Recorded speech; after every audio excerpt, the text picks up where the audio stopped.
Hey, peace and blessings, it's the brother. Sorry, back with another one. Yeah, I want to do a quick one today. In regards to the topic of fear and love and their relationship to scarcity and abundance. It's often said that a lot of times when we seek external things, we're trying to make up for certain deficiencies in our own self or what have you. Um, Trying to have some level of gratification from the acquisition of external things or whatever case may be, but ultimate satisfaction comes from how you feel about yourself, your relationship with yourself, and the balancement thereof or whatever. And that's sort of a internal satisfaction that transcends material things or what have you. Yeah, we're gonna kind of get into that. Two of the forces of nature that kind of like govern those feelings and everything like that. Like what you've been hearing, like and subscribe. We're gonna get into some of this TM Volume 2 today. Yeah, I mean, okay, so this is page 109 out of that TM2, right? All right, so you got fear and love, right? So, fear is the source of many emotions, such as hate, greed, lust, jealousy, etc., right? These are externally motivated feelings associated with scarcity and lack. These are externally motivated feelings. Now, keep in mind when we say internal, that's dealing more so with oneness, and when we say external, that's dealing more so with multiplicity. We're gonna really get it. We're gonna start to get into some of that.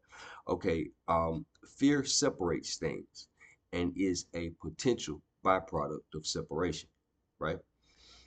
Fear deals with scarcity, the concept of the many, right?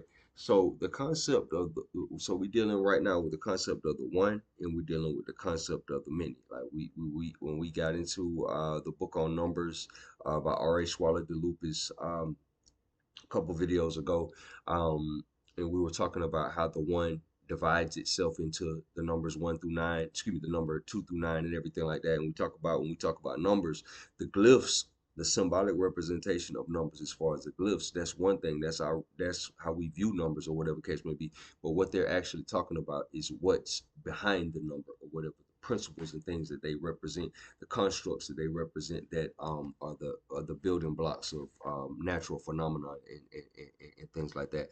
So the many, the idea of the many is synonymous with the idea of separation and eh, basically the idea of fear, right? Okay, so by contrast, love. Love is a source of many emotions as well. All love stems from the love of self, right? If you love your kids, then because they're a representation of you.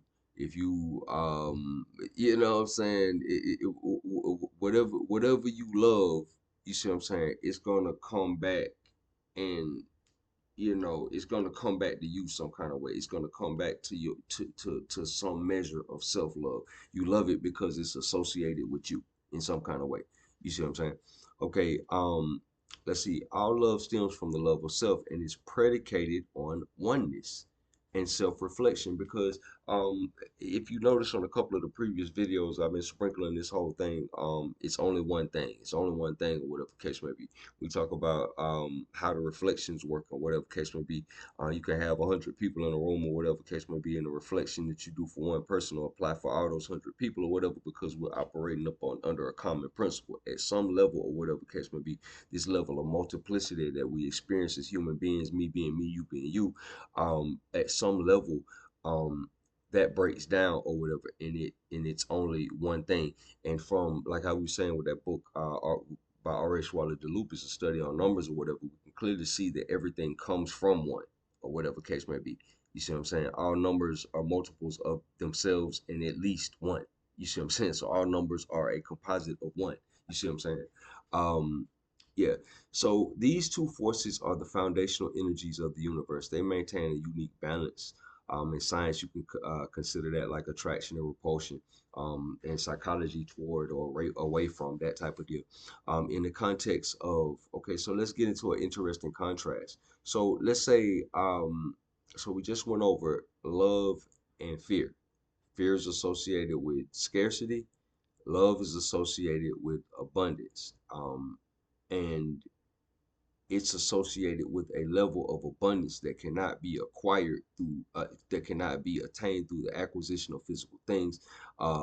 Scarcity and fear is associated with gratification through external things because it's dealing with the many. Love is dealing with the one. You see what I'm saying? If you love somebody else, then some kind of way you see them as yourself. You've assimilated them into your own mindset, your own thing, or whatever case may be. So we kind of getting into the contrast of these two things. In the context of do as thou wilt, right? So that should be the whole of the law. There is no wrong or right, good or evil inherently as applied to anything you can do as you please. There is no sin per se. However, the only caveat to that in that thought process is that you may run across somebody bigger or better than you, and they may be able to, and you may be not be able to withstand the application of their will. That's the thing. So in that thought process or whatever case may be. So, however, you're doing what you want to do, okay? However, what you will to do, is it motivated by love or fear? So I say that to say not even to get into that whole rabbit hole of that thought process, but just to say even if you're giving full autonomy of so-called free will, you're still at your free will, or what you feel like you will to do, is still being dictated by your relationship to certain principles and your association of certain things with love and fear and stuff like that. So moving right along. Um, let's see. It is let's see. However, is what you will to do motivated by love or fear? It is by default internal in origin. So is it self-love or fear? Or some form of, excuse me, is it self-love or fear of some form of exploitation, self-hate? You see what I'm saying? Fear of exploitation is a thing. How we talked about, some people fight um, with fear as their motivation. You see what I'm saying? There are various motivations for different people in their mindset in fighting, but fear is a motivation. Um, let's see here. Self-hate in the context that you are not operating in the capacity that you are all there is to have or possess. So that mindset is an abundance mindset. You're all there is to have. You see what I'm saying? It don't even matter where you land at, whatever case may be, it's gonna be all right. You know what I'm saying? I'm all there is to have. So some people say, from a Christian perspective, God got me, you know what I'm saying, type deal. But I'm all there is to have. It don't even matter. I figure it out. You see what I'm saying? Um, let's see here. From the perspective of the many, the longing for, now peep this. From the perspective of the many, the longing for the one is the ultimate cause of desire, right? To desire means to be incomplete. So if you want something, that means that you don't have everything that you need. You're not satisfied. You want something. You're incomplete, or whatever case may be. To be complete is to be whole. To be whole wholeness is oneness. So it goes back to the one. So to actually be whole and complete or whatever, that's a form of oneness or whatever case may be. And in the beginning of this discourse, we related oneness with a more internal thing as opposed to multiplicity with an external idea. Okay, let's see here. So we seek to supplement our perceived deficiencies through external means. Desire implies incompleteness. You see what I'm saying? Uh, let's see here. Only two emotions, fear and love, to separate or to combine, toward or away from. So, you know what I'm saying? That's the little piece of the TM2 that I wanted to kind of get into. That's going into fear and love and the idea of scarcity. You see what I'm saying? And abundance, the internal, external, the one and the many type idea.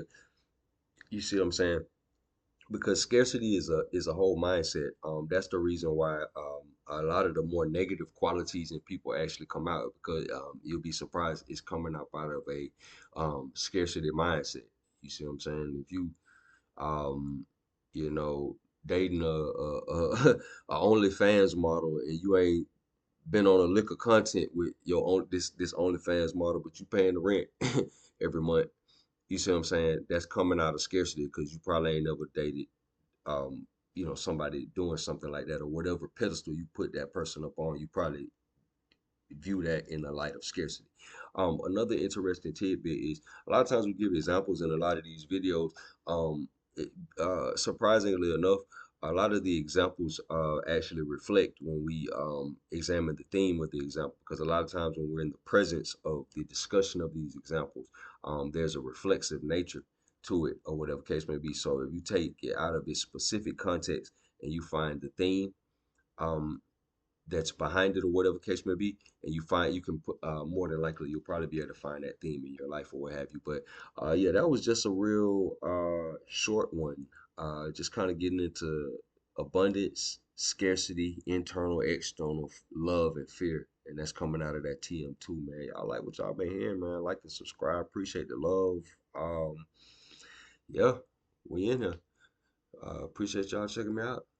Peace and blessings.